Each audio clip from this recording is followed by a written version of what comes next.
Hello बच्चों, good morning. बच्चों, हम पढ़ रहे हैं मानव जनन में लास्ट पॉइंट, मानव का प्रजनन चक्र जो है आर्तव चक्र, मेंस्ट्रुअल साइकिल। तो बच्चों, आर्तव चक्र क्या है? प्राइमेटा गण की स्तनधारी मादाओं में पाया जाने वाला प्रजनन चक्र है।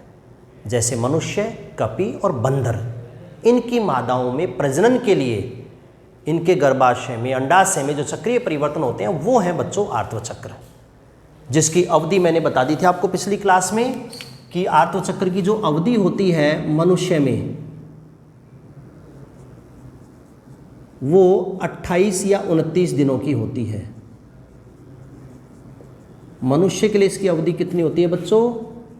28 या 29 दिन। और इस अवधि में हम 4 चरण, या हम कहते हैं आर्तव चक्र को हम 4 स्टेप्स में बांटकर पढ़ते हैं। शुरू के 3 स्टेप हमने पिछली क्लास में पढ़ ली थी बच्चों, मैं जस्ट क्विक रिवाइज करवा देता हूं उनमें क्या हुआ था, ताकि चौथी स्टेप समझने में हमें दिक्कत नहीं आई। बच्चों, पहली स्टेप क्या थी? पहली स्टेप थी रक्त स्त्रवण प्रावस्था। और इस प्रावस्था की जो अवधि थी वो कितनी थी बच्चों? शुरू के 3 से 5 दिन तक चलती थी ये प्रावस्था, जिसमें प्रोजेस्टेरोन हार्मोन की कमी के कारण एंडोमेट्रियम फट जाती है और योनि मार्ग से रक्त का स्त्रवण होता है। सेकंड स्टेप थी बच्चों पुटीकीय प्रावस्था। पुटीकीय प्रावस्था, इस प्रावस्था में ग्रेफियन पुटिका का निर्माण होता है, इसलिए पुटिकीय प्रावस्था। और अवधि थी बच्चों 6 से लेकर 13वें दिन तक। आर्तव चक्र के 6 से लेकर 13वें दिन तक की इसकी अवधि थी, जिसमें FSH-LH हार्मोन का स्तर बढ़ेगा, जिससे अंडाशय में अंडजनन होता है, ग्रेफियन पुटिका बनती है। नंबर 3 स्टेप होती है बच्चों, वो है अंडोत्सर्ग प्रावस्था।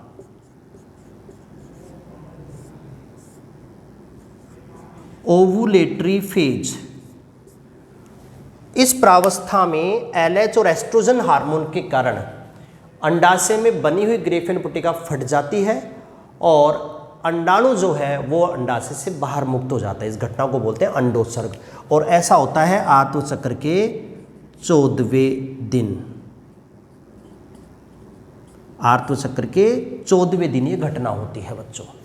तो 3 प्रावस्थाएं हमने पढ़ ली हैं। टोटल अगर हम 28 दिन की अवधि मानते हैं तो इस 28 दिन में हमने 14वें दिन तक का जो डेवलपमेंट है, अंडाशय में किस प्रकार से अंडाणु बनेगा और किस प्रकार से अंडाणु अंडाशय से बाहर निकलता है, ये हमने पढ़ लिया है। आज की क्लास में हम बच्चों इसकी चौथी स्टेप पढ़ेंगे और वो है पीत प्रावस्था या स्त्रावी प्रावस्था। तो आर्तव चक्र का जो चौथा चरण है वो बच्चों आज हमें पढ़ना है, और वो है पीत प्रावस्था, जिसको हम इंग्लिश में कह सकते हैं ल्यूटियल फेज। ल्यूटियल फेज, या इसका एक और नाम है बच्चों इस प्रावस्था का, इसको हम स्त्रावी प्रावस्था भी कह सकते हैं। स्त्रावी प्रावस्था, इंग्लिश में कहेंगे सिक्रेटरी फेज।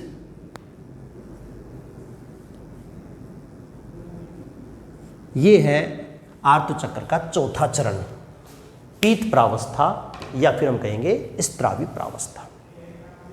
सबसे पहले हम बच्चों इसकी अवधि की बात करते हैं, इंपॉर्टेंट है इसकी अवधि।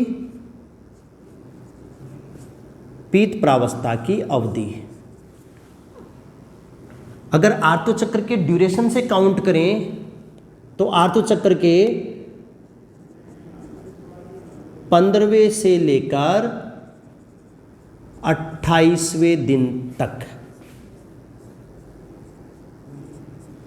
आर्तव चक्र के 15वें दिन से लेकर 28वें दिन तक की अवधि है। टोटल ड्यूरेशन आप काउंट करोगे 15 से 28, तो ये होगा बच्चों 14 दिन। लेकिन सदैव कांस्टेंट, सदैव 14 दिन की इसकी अवधि होती है। मतलब इसकी जो ड्यूरेशन है वो लगभग फिक्स है, बट एग्जैक्ट फिक्स है कि ये ड्यूरेशन हमेशा 14 दिन की रहेगी, 15 से लेकर 28 तक की। बाकी इनके ड्यूरेशन बदलते रहेंगे। कैसे बदलते रहेंगे? एक सिंपल क्वेश्चन से मैं आपको समझाता हूं। अगर मनुष्य में आर्तचक्र की अवधि 28 दिन की है तो अंडोत्सर्ग किस दिन हुआ था? अंडोत्सर्ग किस दिन हुआ? हमने पढ़ा 14वें दिन हुआ। कैसे पढ़ा? क्योंकि बच्चों इसका ड्यूरेशन फिक्स है, तो 28 में से आप 14 घटा दोगे तो जो दिन निकल कर आता है उस दिन अंडोत्सर्ग होगा, क्योंकि इसके ठीक पहले ही तो होता है अंडोत्सर्ग। तो टोटल जो ड्यूरेशन होते हैं उसमें इस अवधि को घटा देंगे तो बच्चों हमें अंडोत्सर्ग का डे पता लग जाएगा। तो मानव में क्या डे रहेगा? 14वां दिन। अगर मान लो किसी जंतु में आर्तचक्र की अवधि मान लो 40 दिन की है, किसी जाति में आर्तचक्र की अवधि कितनी है? 40 दिन, तो फिर अंडोत्सर्ग कब होगा? अंडोत्सर्ग किस दिन होगा? तो वैसे अगर अपन रटें कि मध्य में होता है तो 20 दिन लिख देंगे आंसर। अगर अंडोत्सर्ग आर्तचक्र के मध्य में हम याद रखें तो गलत हो जाएगा बच्चों। मध्य के हिसाब से तो आंसर क्या आना चाहिए? 20वें दिन, लेकिन ये गलत आंसर है। सही आंसर क्या होगा बच्चों? इस प्रावस्था के ठीक पहले होता है अंडोत्सर्ग, और इसकी अवधि सदैव कितनी है? 14 दिन। तो हम क्या करेंगे? 40 दिन में से -14 दिन घटा देंगे, तो कौन सा दिन आ गया? 26वां दिन। तो अगर किसी जंतु प्रजाति का आर्तचक्र की अवधि 40 दिन की है तो उसमें अंडोत्सर्ग किस दिन होगा बच्चों? 26वें दिन होगा अंडोत्सर्ग। तो एक ये क्वेश्चन सिंपल यहां से बन जाता है। किस पर? इसकी अवधि पर। उम्मीद करता हूं आपको अच्छे से समझ में आ गया होगा कि इस अवधि का क्या उपयोग है। तो ये अवधि बच्चों सदैव निश्चित है 14 दिन की। क्लियर है? अब इसमें होगा क्या? इस अवधि में क्या परिवर्तन होते हैं? तो बच्चों 14वें दिन अगर अपन बात करते हैं अंडोत्सर्ग प्रावस्था में, तो उस समय LH हार्मोन का लेवल बढ़ गया था जिसकी वजह से अंडोत्सर्ग हुआ था। तो वो LH का लेवल अभी भी यहां पर भी बढ़ा हुआ है, और वो क्या करेगा वो आप समझ लेंगे बच्चों। इस प्रावस्था में LH हार्मोन के कारण, LH के कारण जो फटी हुई ग्रेफियन पुटिका है, फटी हुई ग्रेफियन पुटिका वो बदल जाएगी बच्चों कार्पस ल्यूटियम में। कार्पस ल्यूटियम अंग्रेजी का शब्द है, हिंदी में इसको बोलते हैं बच्चों पीतपिंड। पीतपिंड। तो चौथी प्रावस्था में 15वें से 28 दिन के बीच क्या हुआ कि जैसे ही 14वें दिन अंडोत्सर्ग हुआ उसके फलस्वरूप ग्रेफियन पुटिका फट गई। तो 15वें दिन के बाद क्या होगा? ये फटी हुई ग्रेफियन पुटिका से क्या बन जाएगी? Corpus luteum. और ऐसे बनने को कौन प्रेरित करेगा? LH hormone. इस घटना को कौन प्रेरित करेगा? LH। तो LH के कारण बच्चों ये कार्पस ल्यूटियम का निर्माण होगा। अब कार्पस ल्यूटियम क्या करती है बच्चों? कार्पस ल्यूटियम हमने पढ़ा अंडजनन के दौरान, ये है बच्चों अस्थायी अंतःस्रावी ग्रंथि। कार्पस ल्यूटियम क्या है? अस्थायी अंतःस्रावी ग्रंथि है बच्चों ये। और क्या काम करती है? प्रोजेस्टेरोन हार्मोन का स्त्रवण करती है। ये अस्थायी अंतःस्रावी ग्रंथि है कार्पस ल्यूटियम, जिसके द्वारा कौन से हार्मोन का स्त्रवण किया जाता है बच्चों? प्रोजेस्टेरोन हार्मोन का स्त्रवण किया जाता है। तो कार्पस ल्यूटियम को बनाए रखने और स्त्रवण का नियंत्रण कौन करेगा? LH hormone. इसकी वजह से कार्पस ल्यूटियम का निर्माण होगा, इसकी वजह से कार्पस ल्यूटियम LH प्रोजेस्टेरोन का स्त्रवण करेगी। तो इसके निर्माण प्लस इसका जो स्त्रवण है उन दोनों के लिए कौन सा हार्मोन जिम्मेदार है? LH। तो कार्पस ल्यूटियम अस्थायी अंतःस्रावी ग्रंथि जो प्रोजेस्टेरोन का स्त्रवण करती है। अब प्रोजेस्टेरोन क्या कार्य करता है बच्चों? हम कई बार प्रोजेस्टेरोन का कार्य पढ़ चुके हैं। क्या काम करता है बच्चों प्रोजेस्टेरोन? दो महत्वपूर्ण कार्य हैं। एक तो ये क्या करता है, आर्तव चक्र के अंतिम दिनों में, 15वें से 28 दिन की अपन बात कर रहे हैं, तो आर्तव चक्र के अंतिम दिनों में प्रोजेस्टेरोन क्या करता है, ये गर्भाशयी एंडोमेट्रियम की मोटाई बढ़ाता है, उसमें ग्रंथियों की संख्या बढ़ाता है और उस गर्भाशय को गर्भधारण के लिए तैयार करता है। तो इसका एक काम तो क्या हुआ बच्चों, ये गर्भाशय को गर्भधारण हेतु तैयार करता है। एक तो ये काम है बच्चों इसका। जो हार्मोन है प्रोजेस्टेरोन, क्या काम करता है प्रोजेस्टेरोन हार्मोन? ये प्रोजेस्टेरोन हार्मोन गर्भाशय को गर्भधारण के लिए तैयार करता है। क्या तैयारी करेगा बच्चों ये? एक तो ये एंडोमेट्रियम की मोटाई बढ़ाता है,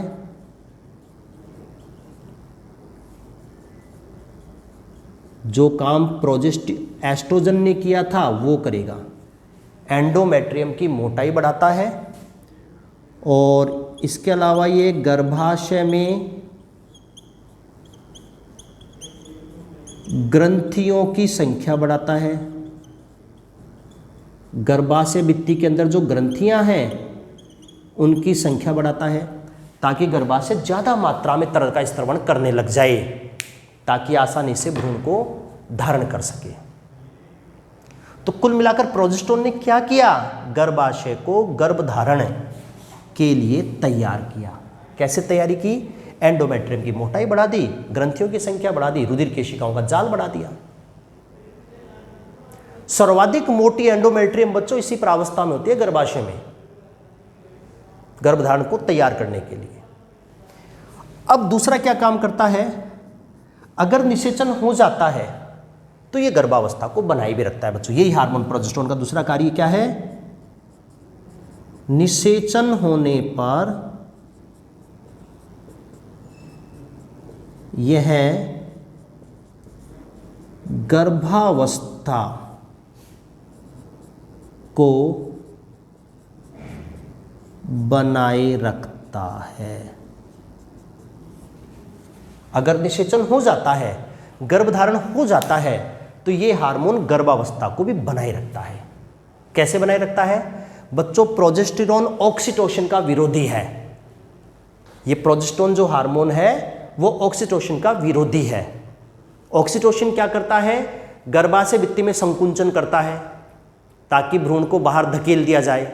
ये क्या करेगा, ये ऑक्सीटोसिन का लेवल घटा देगा। गर्भावस्था के दौरान ये हार्मोन ऑक्सीटोसिन का लेवल घटा देगा ताकि उसमें अनियमित संकुंचन ना हो और गर्भावस्था बनी रहे। तो गर्भावस्था को मेंटेन करने के लिए जरूरी होता है प्रोजेस्टेरोन हार्मोन। तो ये जो घटना है ये 15 से लेकर 22-23 दिन के आसपास हो जाती है बच्चों। तो हम बात कर रहे थे पीत प्रावस्था के ल्यूटियल फेज की, जिसकी अवधि 15 से 28 दिन, सदैव 14 दिन है। इसमें क्या होगा, सबसे पहले LH हार्मोन के कारण फटी हुई ग्रेफियन पुटिका से क्या बन जाता है, कार्पस ल्यूटियम। क्लियर बच्चों? कार्पस ल्यूटियम क्या है, अस्थायी अंतःस्रावी ग्रंथि जो बनाती है प्रोजेस्टेरोन हार्मोन। ओके, प्रोजेस्टेरोन क्या करता है, गर्भाशय को गर्भधारण के लिए तैयार करता है। क्या तैयारी करता है, एंडोमेट्रियम की मोटाई बढ़ाता है, उसमें ग्रंथियों की संख्या बढ़ाता है, उसमें रुधिर केशिकाओं का जाल बढ़ाता है। दूसरा, अगर निषेचन हो जाता है तो गर्भावस्था को बनाए रखता है। ये मुख्य कार्य हैं प्रोजेस्टेरोन हार्मोन के। अब यहां पर बच्चों दो केस हैं, यहां पर दो कंडीशन है। सबसे पहले है case first, condition first. Condition first क्या है, यदि निषेचन हो जाता है। कंडीशन फर्स्ट क्या है बच्चों, यदि निषेचन हो जाता है तो कार्पस ल्यूटियम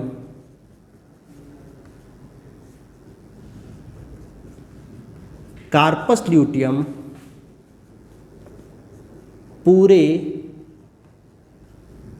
गर्भकाल तक सक्रिय बनी रहती है, सक्रिय बनी रहती है तथा प्रोजेस्टेरोन का स्त्रवण जारी रहेगा, प्रोजेस्टेरोन का स्त्रवण होता रहेगा। क्यों? क्योंकि अभी हमने पढ़ा कि प्रोजेस्टेरोन गर्भावस्था को बनाए रखने के लिए जरूरी है। तो बच्चों, अगर निषेचन हो गया, जो अंडाणु मोचित हुआ था तीसरे चरण में, अगर उस अंडाणु का इस चरण में आते आते निषेचन हो गया, तो निषेचन हो या ना हो, कार्पस ल्यूटियम तो बनेगी बच्चों। निषेचन चाहे हो चाहे नहीं हो, इसका निर्माण तो हर आर्तचक्र में होगा इस चरण में। लेकिन अगर निषेचन हो गया तो फिर ये बनकर गर्भकाल तक एक्टिव बनी रहेगी, सक्रिय बनी रहेगी और प्रोजेस्टेरोन का स्त्रवण जारी रखेगी, क्योंकि प्रोजेस्टेरोन गर्भावस्था को बनाए रखने के लिए महत्वपूर्ण हार्मोन है। फिर क्या होगा? अगर गर्भधारण हो गया है तो ये जो आर्तचक्र की जो सारी प्रक्रियाएं हैं वो एज इट इज जो है रुक जाएंगी, बंद हो जाएंगी। जो 3 चरण हमने पढ़े हैं ना, रक्तस्राव प्रावस्था, पुटिकीय प्रावस्था, ये सारी घटनाएं, कुछ भी नहीं होगा अब अंडाशय में। अब अंडाशय में कुछ भी नहीं होगा, चीजें एज इट इज बंद हो जाएंगी। कब? अगर निषेचन हो गया तो पूरे गर्भकाल तक अंडाशय की सारी चक्रीय घटनाएं बंद हो जाएंगी। लेकिन निषेचन नहीं हुआ तो बात करेंगे केस सेकंड। केस सेकंड, यदि निषेचन नहीं होता है तो, अगर निषेचन नहीं होता है तो क्या होगा? तो बच्चों, तो भी कार्पस ल्यूटियम तो बनेगी और प्रोजेस्टेरोन बनाएगी, क्योंकि निषेचन हो नहीं हो, प्रोजेस्टेरोन को तो गर्भधारण की तैयारी करनी है। अगर मोचित अंडाणु को शुक्राणु मिल जाते हैं तो निषेचन हो जाएगा, गर्भधारण हो जाएगा, सारी चक्रीय प्रक्रियाएं बंद हो जाएंगी। लेकिन अगर निषेचन नहीं हुआ तो क्या होगा? तो बच्चों, इस अवधि की अपन बात कर रहे हैं कि निषेचन नहीं होता है तो भी ये बनेगी, प्रोजेस्टेरोन बनाएगी। तो बच्चों, लगभग निषेचन आर्तचक्र के 23वें दिन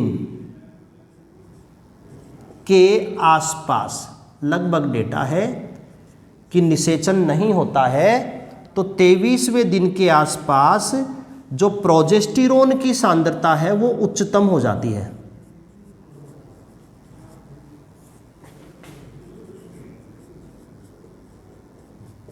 प्रोजेस्टेरोन की सांद्रता जो है वो हो जाती है बच्चों अधिकतम।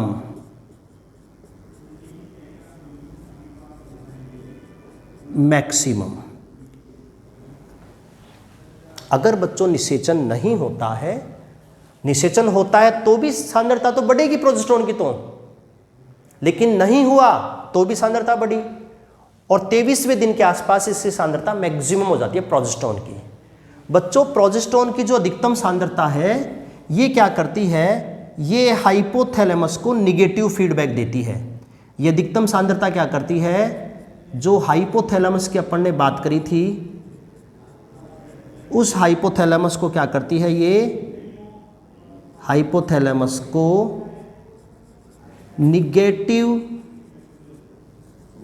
फीडबैक देती है। कौन देती है? प्रोजेस्टेरोन की उच्च सांद्रता। प्रोजेस्टेरोन हार्मोन की उच्च सांद्रता हाइपोथैलेमस को निगेटिव फीडबैक देती है, जिसकी वजह से हाइपोथैलेमस का काम था GnRH का स्त्रवण करना, तो ये उसको कम कर देगा। हाइपोथैलेमस GnRH को क्या कर देगा? कम कर देगा। अगर GnRH कम हुआ तो बच्चों FSH और LH का लेवल भी क्या हो जाएगा? कम हो जाएगा, डिक्रीज। नीचे की तरफ एरो बनाने का मतलब है डिक्रीज, कम होना। तो बच्चों 23वें दिन के आसपास प्रोजेस्टेरोन की उच्च सांद्रता के कारण हाइपोथैलेमस ने अपना काम करना कम कर दिया। इसकी वजह से एलएच का स्त्रवण कम हो गया। एक बात याद करो, अभी मैंने बताई थी, एलएच एक ऐसा हार्मोन है जो ग्रेफियन पुटिका से कार्पस ल्यूटियम के बनने को प्रेरित करता है और इसके स्त्रवण को भी प्रेरित करता है। अगर कार्पस ल्यूटियम को एलएच नहीं मिलेगा तो यह निष्क्रिय होने लग जाएगी। तो एलएच की सांद्रता कम हो गई यहां पर। तो बच्चों अगला परिवर्तन क्या हुआ? एलएच की कमी के कारण कार्पस ल्यूटियम, जो अंतःस्रावी ग्रंथि बनी थी अंडाशय में, वो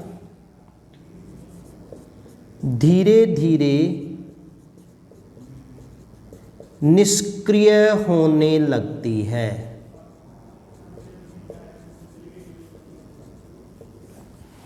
और ये कार्पस ल्यूटियम एक निष्क्रिय संरचना जिसका नाम है कार्पस एल्बिकेंस श्वेत पिंड में बदल जाती है। निष्क्रिय संरचना कार्पस एल्बिकेंस श्वेत पिंड में बदल जाती है। और बच्चों जैसे ही कार्पस ल्यूटियम निष्क्रिय संरचना में बदलेगी, एल्बिकेंस में बदलेगी, तो सडनली क्या होगा? अचानक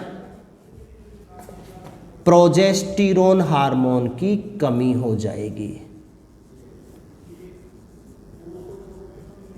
अचानक क्या हो जाएगा? प्रोजेस्टेरोन की कमी। और ऐसा होते होते बच्चों लगभग दिन हो जाएंगे पूरे 28। 15वें दिन से घटना शुरू होगी और जब तक ये कार्पस ल्यूटियम निष्क्रिय संरचना में बदलेगी कार्पस एल्बिकेंस में, तो कार्पस एल्बिकेंस का मतलब है कि कार्पस ल्यूटियम खत्म हो रही है। कार्पस ल्यूटियम खत्म होने का मतलब है प्रोजेस्टेरोन कम होगा। तो अचानक प्रोजेस्टेरोन की क्या हो जाएगी? कमी। और ऐसा किस दिन हुआ? 28वें दिन के आसपास। और जब बच्चों प्रोजेस्टेरोन की कमी होती है तो प्रोजेस्टेरोन के कारण जो तैयारियां हुई थी गर्भाशय में, वो तैयारियां वापस खत्म कर दी जाएंगी। प्रोजेस्टेरोन ने जो एंडोमेट्रियम की मोटाई बढ़ाई थी, उस मोटाई को वापस तोड़ दिया जाएगा, क्योंकि गर्भधारण नहीं हुआ, निषेचन नहीं हुआ। तो बच्चों प्रोजेस्टेरोन की जब कमी होती है 28वें दिन के आसपास, तो इसकी कमी से गर्भाशयी एंडोमेट्रियम क्षतिग्रस्त हो जाएगी, रुधिर केशिकाएं फट जाएंगी और योनि मार्ग से रक्त स्त्रवण शुरू हो जाएगा।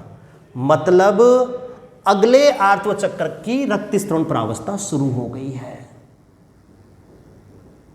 अगर निषेचन नहीं होता है तो फिर 28वें दिन के बाद अगले आर्तव चक्र की रक्त स्त्रवण प्रावस्था शुरू हो जाएगी। वैसे ही 3 से 5 दिनों तक रक्त का स्त्रवण होगा। उसके बाद 6 से 13 दिनों के बीच ग्रेफियन पुटिका बनेगी। 14वें दिन अंडोत्सर्ग होगा और 15 से 28वें दिन तक ये पीत प्रावस्था होगी। इस प्रावस्था में क्यों नाम है इसका? नाम पीत प्रावस्था, क्योंकि बच्चों इसमें कार्पस ल्यूटियम बनती है। कार्पस ल्यूटियम पीले रंग की एक संरचना है जिसमें पीले रंग का वर्णक होता है, इसलिए इसको कहा गया है कार्पस ल्यूटियम। और इस कार्पस ल्यूटियम के कारण इसका नाम पड़ा है पीत प्रावस्था। कार्पस ल्यूटियम हिंदी में क्या बोलते हैं? पीत पिंड बोलते हैं, भी मैंने लिखा होगा पहले। तो कार्पस ल्यूटियम क्या करती है? प्रोजेस्टेरोन हार्मोन बनाती है। प्रोजेस्टेरोन हार्मोन का स्त्रवण होता है इस प्रावस्था में, इसलिए इसका नाम स्त्रावी प्रावस्था दिया हमने। प्रोजेस्टेरोन क्या करता है? अभी पिछले बताया था मैंने आपको कि गर्भाशय को गर्भधारण के लिए तैयार करता है। अगर इस अवस्था में निकले हुए अंडाणु का निषेचन हो जाता है तो कार्पस ल्यूटियम पूरे गर्भकाल तक सक्रिय रहेगी और प्रोजेस्टेरोन बनाती रहेगी और अंडाशय की सारी चक्रीय घटनाएं बंद हो जाएंगी।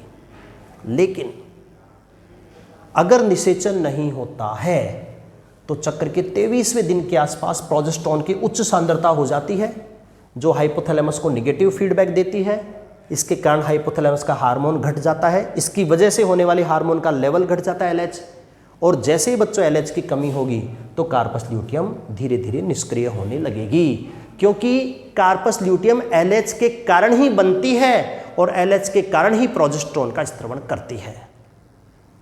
तो कार्पस ल्यूटियम निष्क्रिय होकर कार्पस एल्बिकेंस में बदल जाएगी श्वेतपिंड में। इसकी वजह से प्रोजेस्टेरोन की कमी हो गई, और अगर प्रोजेस्टेरोन की कमी हो गई तो इसकी कमी के कारण पहली अवस्था याद करो, रक्त स्त्रवण प्रावस्था। मैंने लिखवाया था कि प्रोजेस्टेरोन की कमी के कारण एंडोमेट्रियम टूट जाती है।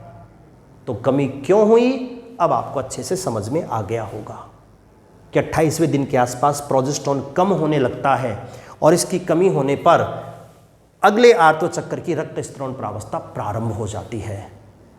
इस प्रकार बच्चों प्रत्येक 28 दिनों के बाद ये चक्रीय प्रक्रिया रिपीट होती रहती है, जो शुरू होती है रजोदर्शन मीनार्ची से और खत्म होती है मीनोपॉज पर।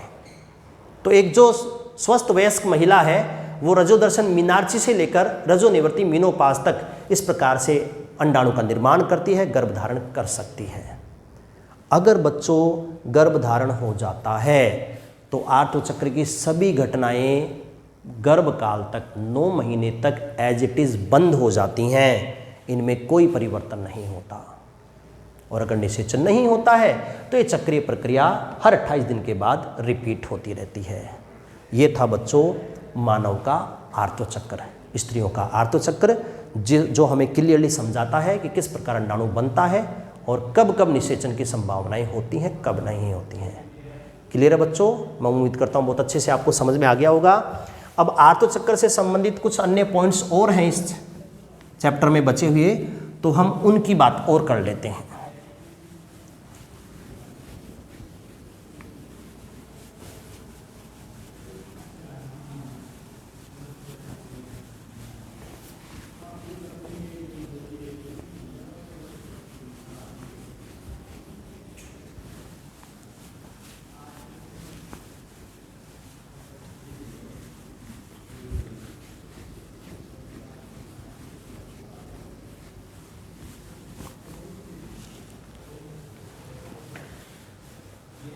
देखो बच्चों, कुछ जनरल पॉइंट है जिनको हम बात कर लेते हैं कि आर्तव चक्र की जो रक्त स्त्रवण प्रावस्था है वो तभी आती है जब मोचित अंडाणु का निषेचन नहीं हुआ हो। अगर किसी महिला में एक बार आर्तव चक्र शुरू हो गया और उसके बाद अगर आर्तव चक्र की रक्त स्त्रवण प्रावस्था नहीं आती है तो बच्चों ये गर्भधारण का संकेत है। मतलब आर्तव चक्र की जो अनुपस्थिति है वो गर्भधारण का संकेत है। एक पॉइंट तो आपको ये याद रखना है। स्त्रियों में लैंगिक रूप से परिपक्वन के बाद आर्तव चक्र की अनुपस्थिति वो है गर्भधारण का संकेत। अगर एक बार कोई महिला लैंगिक रूप से परिपक्व हो जाती है, आर्तव चक्र उसमें शुरू हो गया, उसके बाद बच्चों अगर रक्त स्त्रवण प्रावस्था, आर्तव चक्र का मतलब यहां रक्त स्त्रवण प्रावस्था से है, अगर ये प्रावस्था नहीं पाई जाती है तो इसका मतलब वो महिला गर्भवती है। लेकिन कुछ अलग पॉइंट भी हैं। लेकिन कभी कभी दुर्बल स्वास्थ्य, तनाव और एनीमिया, खून की कमी, इस कारण से भी आर्तव चक्र अनुपस्थित रह सकता है। स्वस्थ महिला में तो अनुपस्थित नहीं रहेगा, पर एक कोई महिला बीमार है, दुर्बल स्वास्थ्य है, तनाव है, एनीमिया है, तो भी आर्तव चक्र अनुपस्थित रह सकता है। एक पॉइंट तो आपको ये याद रखना है बच्चों। दूसरा पॉइंट, एक स्वस्थ महिला रजोदर्शन मीनार्ची मतलब आर्तव चक्र का प्रारंभ होना, वहां से लेकर रजोनिवृत्ति मीनोपॉज तक जनन करती है और इस समय इस ड्यूरेशन में लगभग 400 अंडाणुओं का उत्पादन करती है। एक स्वस्थ महिला रजोदर्शन से लेकर रजोनिवृत्ति तक जो उसकी प्रजननशील आयु है, उस आयु में लगभग 400 अंडाणु बनाती है। अगला पॉइंट, एक महिला एक वर्ष में कुल 12 अंडाणुओं का उत्पादन करती है। एक स्वस्थ महिला एक वर्ष में कुल 12 अंडाणुओं का निर्माण करती है, लेकिन प्रत्येक अंडाशय से केवल 6 अंडाणु। क्यों? क्योंकि बच्चों मनुष्य में 2 अंडाशय होते हैं और एक आर्तचक्र में एक ही अंडाशय अंडाणु बनाता है। अगर पहले आर्तचक्र में दाएं अंडाशय से अंडाणु बना है तो दूसरे आर्तचक्र में बाएं अंडाशय से अंडाणु बनेगा, दाएं से नहीं बनेगा। तो एक आर्तचक्र के मध्य में सामान्यतः एक ही अंडाणु बनता है, लेकिन दोनों अंडाशयों से अल्टरनेट एकांतरित बनता है बच्चों। एक बार दायां अंडाशय बनेगा, एक बार बायां अंडाशय बनेगा। तो एक साल में एक अंडाशय से कुल 6 अंडाणु बनेंगे, जबकि एक महिला एक वर्ष में कुल 12 अंडाणुओं का उत्पादन करती है। क्योंकि एक वर्ष में 12 महीने होते हैं बच्चों और आर्तचक्र की अवधि लगभग 28 दिन महीने के बराबर ही है बच्चों। तो ये डेटा आपको याद रखना है। 2-3 और पॉइंट मैंने लिखवा रखे हैं कि सगर्भता के उत्तरार्ध में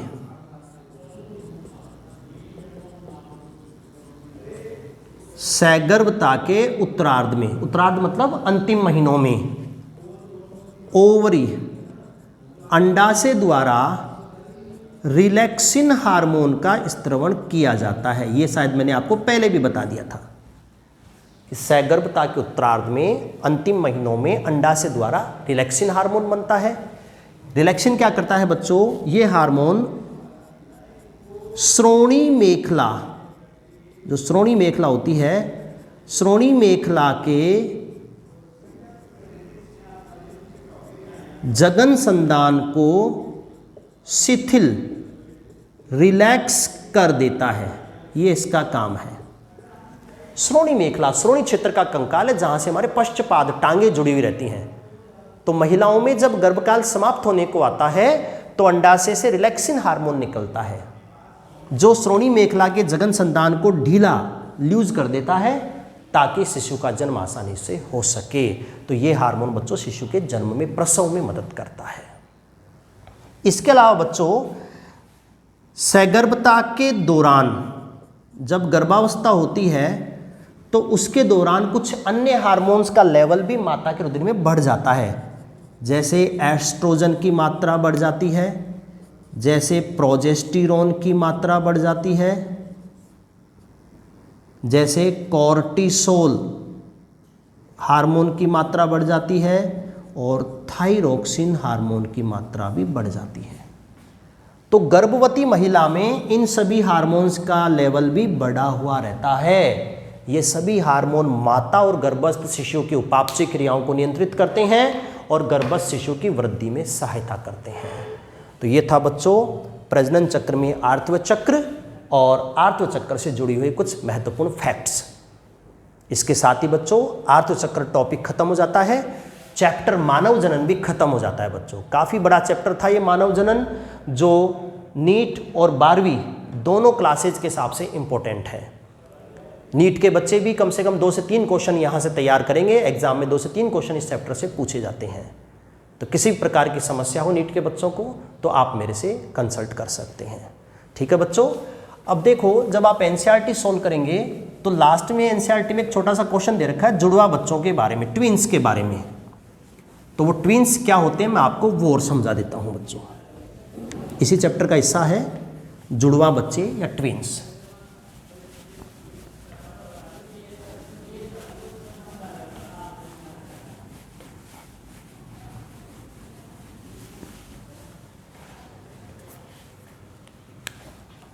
ट्विंस जुड़वा बच्चे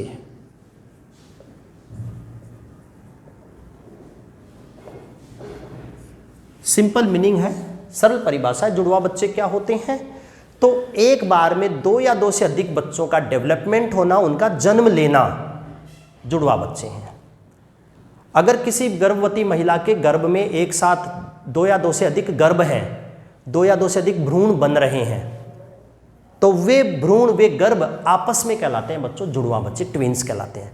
सामान्यतः ऐसा नहीं होता है, क्योंकि एक आर्तोचक्र में एक अंडाणु बनता है, तो एक अंडाणु के निषेचन से एक ही जाइगोट बनेगा, एक जाइगोट बनेगा तो भ्रूण भी एक ही बनेगा।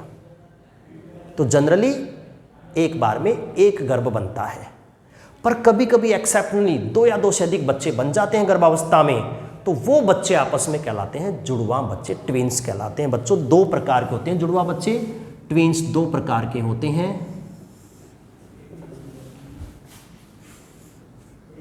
एक तो होते हैं मोनोजाइगोटिक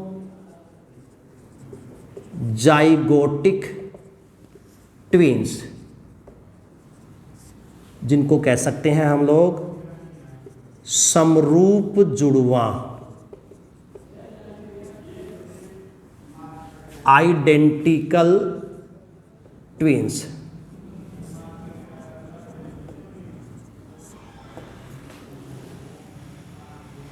मोनोजाइगोटिक ट्विन्स, समरूप जुड़वा या आइडेंटिकल ट्विन्स क्या होते हैं बच्चों? मोनोजाइगोटिक मतलब एक जाइगोट से बनने वाले जुड़वा बच्चे। तो ये ऐसे जुड़वा बच्चे हैं जिनका निर्माण एक जाइगोट से होता है। ऐसा जुड़वा बच्चे हैं जिनका निर्माण किससे होता है बच्चों? एक जाइगोट से होता है। एक जाइगोट का मतलब है यहां पर एक ओवम स्त्री ने बनाया होगा और उस ओवम में एक स्पर्म प्रवेश किया होगा। तो एक शुक्राणु और एक अंडाणु के आपस में जुड़ने से एक जाइगोट बनेगा और उस एक जाइगोट से बने जुड़वा बच्चे मोनोजाइगोटिक ट्विन्स। बच्चों ये जुड़वा बच्चे आनुवांशिकी तथा आकारिकी रूप से एक दूसरे के समान होते हैं। मतलब इनका जेनेटिक मटेरियल भी एक दूसरे का समान है और इनकी शकल सूरत भी एक दूसरे के समान है। आकारिकी भी समान है बाहर से देखने पर, मॉर्फोलॉजी, जेनेटिकली भी समान है। और बच्चों इनका लिंग भी सदैव एक समान होता है। इनका लिंग भी बच्चों एक समान ही होगा। या तो ये दोनों गर्भ मेल चाइल्ड होंगे या फिर ये दोनों गर्भ फीमेल चाइल्ड होंगे। या तो दोनों गर्भ मेल चाइल्ड होंगे या फिर दोनों गर्भ फीमेल चाइल्ड होंगे। इसलिए बच्चों इनको कहा गया है समरूप जुड़वा, आइडेंटिकल ट्विन्स। शकल सूरत एक जैसी है, मोनोजाइगोटिक, एक जाइगोट से बने हैं। अब बनते कैसे हैं बच्चों ये देखो, प्रक्रिया क्यों, इसका कारण क्या हुआ। तो बच्चों जैसे ये ओवम है, अगुणित ओवम, प्लस इससे अगुणित स्पर्म जुड़ गया, तो ये बन गया एक द्विगुणित जाइगोट। आपको पता है बच्चों जाइगोट में पहला विभाजन होता है और पहले विभाजन से ये फर्स्ट क्लीवेज, प्रथम विदलन हुआ।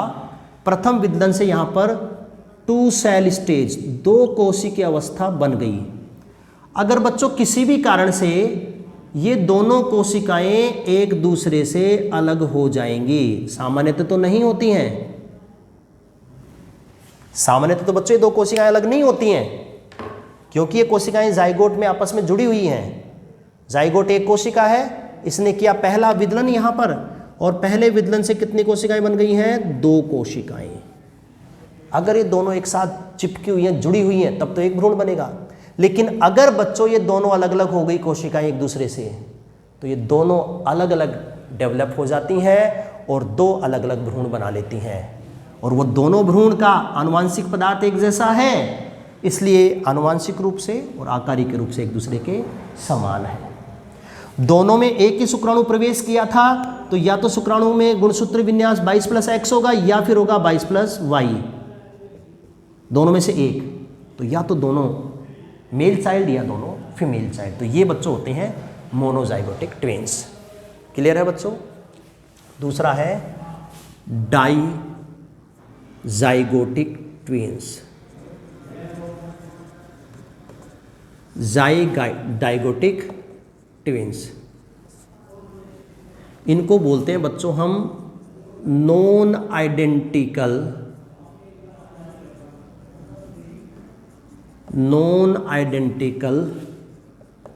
ट्विंस, असमरूप जुड़वा बच्चे। डाइजाइगोटिक ट्विंस या कहेंगे हम नॉन आइडेंटिकल ट्विंस। इनका निर्माण बच्चों दो जाइगोट से होता है।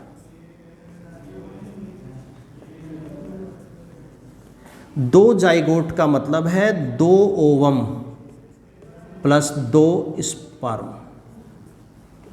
कभी कभी महिलाओं में क्या होता है बच्चों कि दोनों अंडाशयों से एक साथ अंडाणु आ सकते हैं, जनरली नहीं आते हैं, जनरली तो एक आता है, पर कभी कभी बच्चों 2 आ जाते हैं। दोनों अंडाशयों से एक साथ अंडाणु आ जाते हैं तो दोनों अंडाशयों से निकले अंडाणु का अलग अलग शुक्राणु निषेचित कर देता है, तो 2 जाइगोट बन जाएंगे बच्चों। और 2 जाइगोट बन जाएंगे तो भ्रूण भी 2 बन जाएंगे, तो ऐसे भ्रूण कहलाते हैं डाइजाइगोटिक ट्विंस। ये बच्चों एक दूसरे से अलग अलग होते हैं। ये आनुवांशिकी एवं आकारिकी रूप से एक दूसरे से भिन्न भिन्न होते हैं, क्योंकि बच्चों इनका जेनेटिक मटेरियल अलग अलग है। अलग अलग अंडाणु अलग अलग शुक्राणु से बने हैं तो जेनेटिक मटेरियल अलग अलग है, तो आकारिकी और आनुवंशिक रूप से भिन्न होते हैं। और लास्ट पॉइंट बच्चों, इनका जो जेंडर है, लिंग एक समान या अलग अलग हो सकता है। इन दोनों बच्चों का लिंग एक समान हो भी सकता है या नहीं भी। क्यों? क्योंकि डिपेंड करता है स्पर्म पर। अगर दोनों अंडाणु में, हम जानते हैं अंडाणु में सदैव 22 + x गुणसूत्र हैं, अगर प्रवेशित शुक्राणु में दोनों में 22 + x है तो दोनों फीमेल चाइल्ड। दोनों शुक्राणु Y वाले भी तो प्रवेश कर सकते हैं तो दोनों मेल चाइल्ड। लेकिन बच्चों एक अंडाणु में X वाला शुक्राणु और एक अंडाणु में Y वाला शुक्राणु भी तो प्रवेश कर सकता है, तो एक मेल चाइल्ड और एक फीमेल चाइल्ड। इस प्रकार बच्चों इनके लिंग जो है एक समान हो भी सकते हैं और नहीं भी। ये कहलाते हैं बच्चों डाइजाइगोटिक ट्विंस या नॉन आइडेंटिकल ट्विंस। 2 जाइगोट से बनते हैं डाइजाइगोटिक, शकल सूरत एक जैसी नहीं होती है, नॉन आइडेंटिकल्स। इनको फ्रैटर्नल ट्विंस भी कहते हैं, नोट्स में लिखवा रखा है मैंने आपको। तो ये था बच्चों इस चैप्टर की लास्ट हेडिंग, ट्विंस, जुड़वा बच्चे 2 प्रकार के, और कैसे बनते हैं, क्यों बनते हैं, मैंने आपको समझा दिया है। तो बच्चों मेरी तरफ से आपका एक चैप्टर फिनिश हो गया है, मानव जनन। इस चैप्टर से संबंधित कोई भी डाउट हो, चाहे 12th वाले बच्चों को हो चाहे नीट वाले बच्चों को हो, तो वो डाउट्स आप मेरे से बात करके उसको सॉल्व कर लेंगे और बहुत अच्छे से आप इस चैप्टर को तैयार करेंगे। ठीक है बच्चों, अगली क्लास में हम कोई नया नेक्स्ट चैप्टर स्टार्ट करेंगे। थैंक यू बच्चों।